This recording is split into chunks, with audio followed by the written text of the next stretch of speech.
Panoorin natin ang nag-viral na video ni ate na si Diwatang Gala, kung saan ay kinanta lang naman niya ang Sana Ngayong Pasko, na umabot lang naman ng 11 million views. Bakit kaya? Kumanta lang naman siya. Tara at pakinggan natin kung bakit kaya.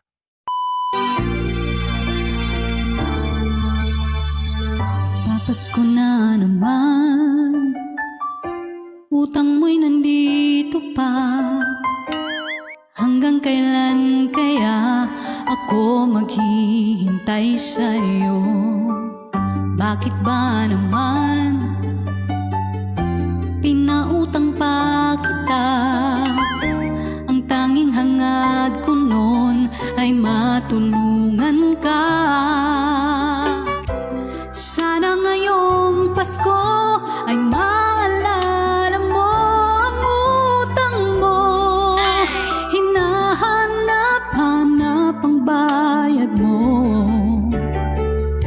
At kahit magtago ka, nangangarap at umaasa pa rin akong muling makita ka at makabayad ka sa araw ng Pasko.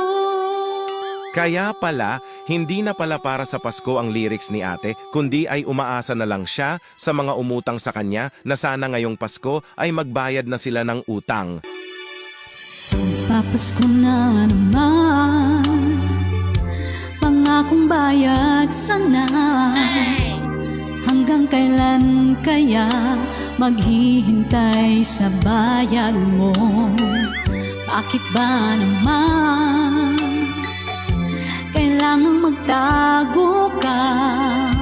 Ang tanging hangad ko lang ay makabayad ka. Sana ngayong Pasko ay maalala mo ang utang mo. Hinahanap-hanap ang bayad mo. Kahit magtago ka, nangangarap at umaasa pa rin akong muling makita ka at makabayad ka sa araw ng Pasko. Sana naman, sa mga makakapanood nito, marami pa rin ang umaasang magbabayad na sila. Kahit sa Pasko man lang, ay yun na ang tanging regalo nila sa mga nakautangan nila. Tandaan mo ito, paano ka pa makakaulit umutang kung makunat ka naman magbayad? Paano na lang kung dumating ang emergency situation na kailangan mo ng pera pero wala nang gustong magpautang sa'yo kasi hindi ka marunong magbayad? Kaya wag mo nang hintayin na dumating ang araw na iyon. Matuto ka ng magbayad ngayon na.